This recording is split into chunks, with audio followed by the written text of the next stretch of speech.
Listen, I'm going to tell you something about female unhappiness that will completely change how you see every complaint, every criticism, every eye roll your woman gives you. And before you start thinking this is some misogynistic rant, understand that what I'm revealing comes from observing thousands of relationships, including my own disasters, and recognizing patterns so consistent. They're like laws of physics.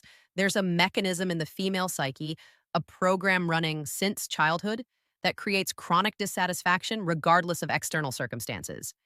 And until you understand this mechanism, you'll keep trying to fix problems that can't be fixed. Apologize for things that aren't your fault and slowly transform into a pathetic shell of a man desperately trying to make an unhappy woman happy, which is like trying to fill a bucket with no bottom. You know what's the most common phrase I hear from married men? Nothing I do is ever good enough. He brings flowers wrong color. He plans a date wrong restaurant. He helps with housework. He's doing it wrong. He doesn't help. He's lazy. He works long hours to provide. He's absent. He spends time at home. He's not ambitious enough. This total dissatisfaction, this global criticism of everything he does, thinks, says, or doesn't say, is not actually about him at all. This is the revelation that will set you free from the prison of trying to please someone who cannot be pleased. I discovered this pattern through painful repetition in my own relationships.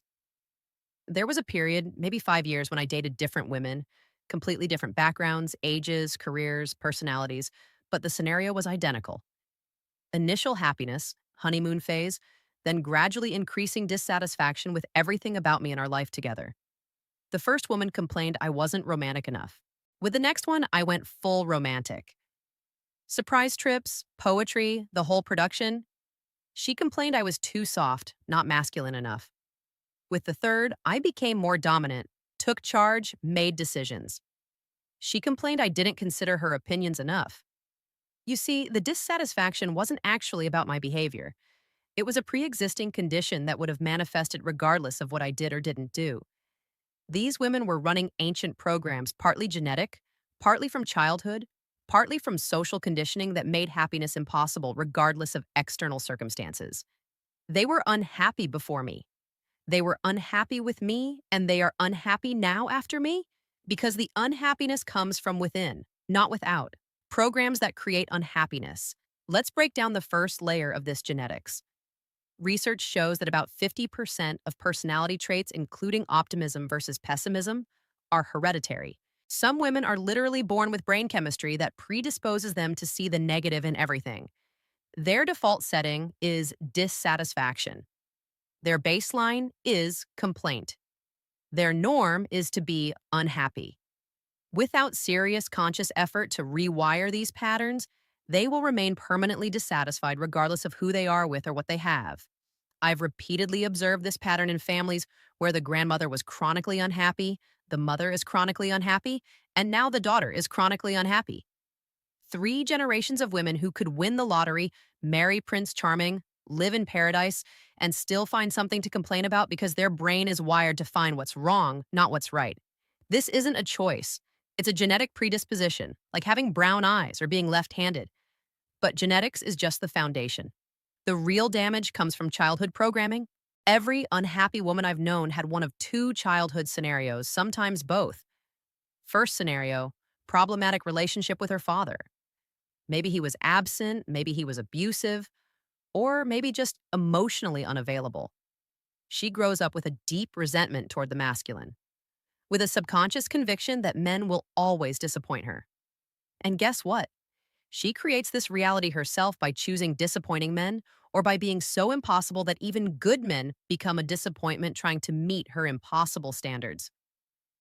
Second scenario, she watched her mother be chronically dissatisfied and learned that this is exactly how women are supposed to be. The mother constantly complained about the father, criticized everything, was never happy with what she had, always wanted more, different, better. The daughter absorbs this like a sponge, thinking this is normal female behavior, that this is how relationships are built, that this is what marriage looks like. By the time she becomes an adult, the programming is so deep that she doesn't even realize she's running her mother's software. Time and again, I see women unconsciously recreating their mother's unhappiness, even if they consciously swore never to be like her. They catch themselves saying the exact same words as their mothers, making the same complaints, creating the same miserable atmosphere they grew up in because it feels familiar.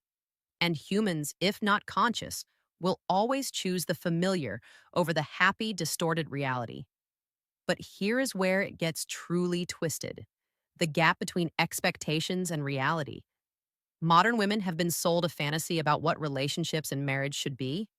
They grow up on Disney princesses, romantic comedies, and social media highlights, and they enter relationships expecting to be carried in arms, expecting life to be constant romance, adventure, diamonds, and roses. And then reality hits: bills, chores, routine, normal human flaws in a partner, and the gap between fantasy and reality becomes a source of constant dissatisfaction. I knew this one woman, let's call her Anna, beautiful, smart, she had it all. She marries a guy who adores her. A good man, stable job, treats her well. 6 months into the marriage, she's miserable. Why? Because she expected marriage to heal all her childhood wounds, fill all the holes in her soul, make her feel whole. When this doesn't happen, when she still feels empty inside because those holes can only be filled from within, she blames him. He's not romantic enough, not successful enough, not something enough to fix what's broken inside her. This is projection. When internal emptiness is blamed on external circumstances, if only he earned more, I'd be happy. He finds a better job, earns more, she's still unhappy. Now, if only we had a bigger house. They buy the house, still unhappy. If only he were more attentive. He becomes more attentive, still unhappy. He's too clingy. I need space. The target constantly shifts because the dissatisfaction has nothing to do with the target. Envy and comparison are poisoning female happiness at levels never before seen in human history. Every woman now has a window into thousands of other women's lives, or at least into the filtered versions they showcase. She sees a colleague's anniversary gift, her sister's home renovation, her friend's weight loss, her neighbor's new car, and every little thing becomes proof of her own life's inadequacy. She only sees what others have and she doesn't, and never sees what she has and others don't. The effect of social media cannot be underestimated. Every woman is now comparing her real life to everyone else's highlight reel, her real relationship to someone else's performance, her genuine struggles to someone else's filtered perfection. This creates a permanent feeling of not being enough, of being cheated, of feeling like everyone else got the good life while she got stuck with reality, self-sabotage, and loss of identity. Here's what most men don't understand. Many women are deeply insincere, not because they are bad people, but because since childhood they were taught to wear masks, to play roles, to be whoever they need to be to get and keep a man. They present themselves as easygoing when they are very demanding, as exual when they are frigid, as domestic when they hate housework, as agreeable when they are controlling. And then, after the wedding, when the mask comes off, they are angry that they had to pretend for so long, and angry at him for not seeing through the mask. I have observed this pattern countless times where women feel they cannot be themselves because their real selves wouldn't be chosen, so they perform. And performing is exhausting. Exhaustion breeds resentment, and resentment manifests as chronic dissatisfaction. There is also the feminist superiority complex that has been programmed into modern women. They've been told they are queens, goddesses, prizes to be won, that they deserve everything, and men should be grateful for their mere presence. This creates a dynamic where they see men as inferior beings who exist to serve them, provide for them, and worship them. But here's the paradox: it's impossible to respect what you consider inferior, and it's impossible to be happy in a relationship with someone you don't respect. You cannot feel a genuine connection with someone you see as beneath you. It's psychologically impossible. Many men encounter women who seem to actively sabotage their own happiness. She says she wants stability and creates chaos. She says she wants peace and starts fights. She says she wants love and pushes away affection. This isn't conscious manipulation. This is an unconscious program playing out. She is recreating the dysfunction she knows because dysfunction feels like home. The childhood wounds are so deep that many women don't even recognize happiness when they experience it. I've seen women in genuinely good relationships create problems out of nothing because the peace feels wrong. the stability feels suspicious, and the happiness feels temporary. So why not destroy it now? Instead of waiting for it to inevitably end, they are so convinced that happiness is impossible that they make it impossible. The inevitable finale. The darkest truth about female unhappiness is that for many women, it has become an identity. They find common ground with other women through complaining. They get attention by being victims. They avoid responsibility by blaming their dissatisfaction on others. They have been unhappy for so long, they don't know who they would be if they were happy. Happiness would require changing everything about how they relate to the world. And that is terrifying. Attempting to make an unhappy woman happy actually only makes things worse. You solve one problem, she finds another. You satisfy one need, she develops a new one. You fix one complaint, she creates another. Because the unhappiness isn't about the problems.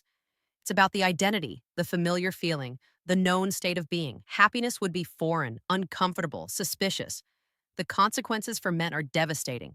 Good men spend years, decades, entire lives trying to make unhappy women happy, not understanding that it's impossible. They sacrifice their own needs, their own happiness, their own identity, trying to fill a hole that cannot be filled from the outside. They develop anxiety, depression, lose confidence, lose themselves, trying to please someone who cannot be pleased.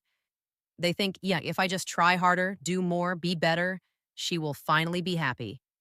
But she won't because her unhappiness isn't about him. The hardest truth a man must accept is this: you cannot make an unhappy woman happy. If she was unhappy before you, she will be unhappy with you, and she will be unhappy after you. Your presence, your efforts, your love cannot heal what is broken inside her. Only she can do that work, and most won't because it's easier to blame you than to fix themselves. The test is simple. Was she happy before she met you? Does she have a pattern of happiness in other areas of her life? Does she take responsibility for her own emotional state? Does she practice gratitude? Does she have realistic expectations?